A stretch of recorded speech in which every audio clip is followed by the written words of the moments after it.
ನ ಸ್ತ್ರೀ ಸ್ವಾತಂತ್ರ್ಯಂ ಅರ್ಹತಿ ಎಂಬ ಸಾಮಾಜಿಕ ಕಟ್ಟಳೆಯಲ್ಲಿದ್ದ ಕಾಲ ಈಗ ಹೋಗಿದೆ. ಹೆಣ್ಣು ಮಕ್ಕಳು ಈಗ ಎಲ್ಲಾ ಕ್ಷೇತ್ರಗಳಲ್ಲೂ ಅಭಿವೃದ್ಧಿಯನ್ನು ಸಾಧಿಸಿದ್ದಾರೆ. ಕರ್ನಾಟಕ ರಕ್ಷಣಾ ವೇದಿಕೆಯಲ್ಲಿ ಈಗ ಸುಮಾರು 6 ಲಕ್ಷಕ್ಕೂ ಹೆಚ್ಚು ಮಹಿಳಾ ಕಾರ್ಯಕರ್ತೆಯರು ಕ್ರಾಂತಿಕಾರಿ ಹೋರಾಟದಲ್ಲಿ ತೊಡಗಿಕೊಂಡಿದ್ದಾರೆ. ಲಕ್ಷಾಂತರ ಹೆಣ್ಣು ಮಕ್ಕಳನ್ನು ಕನ್ನಡ ಚಳವಳಿಗೆ ಸೂಜಿಗಲ್ಲಿನಂತೆ ಸೆಳೆದವರು ಟಿ.ಎ. ನಾರಾಯಣಗೌಡರು. ಮಹಿಳೆಯರಿಗೆ ಒಂದು ವಿಭಿನ್ನವಾದಂಥ ಒಂದು ಗೌರವ ಸಿಗುವಂಥ ಸಂಘಟನೆ ಅಂತ ಹೇಳಿದ್ರೆ ಅದು ಕರವೇ. ಮಕ್ಕಳಿಗೆ ಕರ್ನಾಟಕ ರಕ್ಷಣಾ ವೇದಿಕೆ ಒಂದು ತವರು ಮನೆ ಥರ ಇದೆ ಅನ್ಬೋದು. ಯಾಕೆಂದ್ರೆ ಅವ್ರು ನೋಡ್ಕೊಳ್ಳೋ ಆತಿಥ್ಯ ಆತ್ಮೀಯತೆಯಿಂದ ಆಧರಿಸ್ತಾರೆ. ಅಣ್ಣ ಅವ್ರಿಗೆ ಹೇಳ್ತೀನಿ, ಅಣ್ಣ ಅಂದರೆ ನಿಜವಾಗ್ಲೂ ಅವರು ನನ್ನ ಅಣ್ಣನೇ. ನನಗೆ ನಾವು 3 ಜನ ತಂಗೀರು, ನಮಗೆ ಅಣ್ಣ ಇಲ್ಲ. ಆ್ಯಂಡ್ ಐ ಥಿಂಕ್ ಅಣ್ಣ ಬಗ್ಗೆ ಹೇಳಬೇಕಾದ್ರೆ ಎಷ್ಟು ಹಿಡಿದ್ರೆ ಕಡಿಮೆನೇ. ನನಗೆ ಯಾವತ್ತೂ ಅವರು ಆಚೆಯಿಂದ ಬಂದವಳು ಹುಡುಗಿ ಯಾವತ್ತೂ ಅವರು ನನಗೆ ಅಂದಿಲ್ಲ. ನಾನು ಎಷ್ಟೋ ಅವ್ರ ಪ್ರೋಗ್ರಾಮ್ಸ್ ಅಟೆಂಡ್ ಮಾಡ್ತೀನಿ, ಎಷ್ಟೋ ಅವರು ನನಗೆ ರೆಸ್ಪೆಕ್ಟ್ ಅಂದರೆ ನಮ್ಮ ಮನೆ ಹುಡುಗಿ ಥರನೇ ಈ ಹುಡುಗಿ ಇದ್ದಾಳೆ ಅಂತ ಯಾವತ್ತೂ ನೋಡ್ತಾರೆ. ಮಹಿಳೆಯರು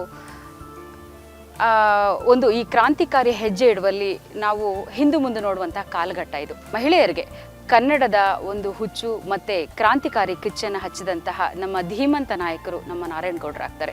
ಸಾಮಾನ್ಯವಾಗಿ ಮಹಿಳೆಯರಿಗೆ ಏನು ಮಾಡ್ತಾರೆ, ಮನೆಗಳಲ್ಲಿ ಹೊರಗಡೆ ಹೋಗಬೇಕು ಅಂದ ತಕ್ಷಣ ಬೇಡ ಅಂತ ನಿಲ್ಲಿಸುವಂಥ ಒಂದು ಇದಿದೆ. ಆದರೆ ಕರವೇ ಅಂದ ತಕ್ಷಣ ಮನೆಯಲ್ಲೇ ನಮ್ಮನ್ನು ಹುಮ್ಮಸ್ಸನ್ನು ತುಂಬಿ ಕಳಿಸುವಂಥದ್ದು. ಯಾಕೆ ಅಂತ ಹೇಳಿದ್ರೆ ನಮ್ಮನ್ನು ತುಂಬಾ ಗೌರವದಿಂದ ಕಾಣುವಂಥ ನಾರಾಯಣಗೌಡರಿದ್ದಾರೆ ಅಂತ. ನನಗೆ ಯಾವತ್ತೂ ಏನಾದರೂ ಪ್ರಾಬ್ಲಮ್ ಇದೆ, ಅಣ್ಣ ಈಸ್ ಆಲ್ವೇಸ್ ದೇರ್. ಅವ್ರು ಯಾವತ್ತೂ ಇರ್ತಾರೆ ನನಗೆ ಸಪೋರ್ಟ್ ಮಾಡೋದಕ್ಕೆ.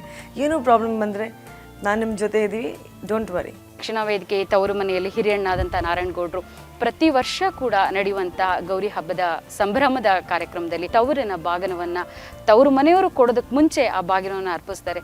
ಕನ್ನಡ ಚಳುವಳಿಗಾರರಿಗೆ ಸಾಹಿತ್ಯದ ಗಂಧವಿಲ್ಲ, ಬೌದ್ಧಿಕ ತಿಳುವಳಿಕೆ ಇಲ್ಲ ಎಂದು ಮೂಗು ಮುರಿಯುತ್ತಿದ್ದ ಕಾಲವೊಂದಿತ್ತು.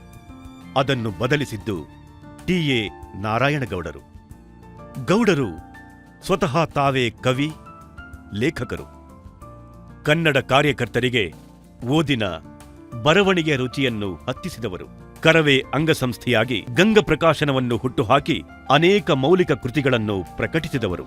ಗೌಡರು ಆರಂಭಿಸಿದ ಕನ್ನಡ ಸಾಹಿತ್ಯ, ಸಂಸ್ಕೃತಿ, ಇತಿಹಾಸ, ಚರಿತ್ರೆಯನ್ನು ಬಿಂಬಿಸುವ ಕರವೇ ನಲ್ನುಡಿ ಪತ್ರಿಕೆ 4 ವರ್ಷಗಳನ್ನು ಪೂರೈಸಿ 5ನೇ ವರ್ಷಕ್ಕೆ ಕಾಲಿಟ್ಟಿದೆ.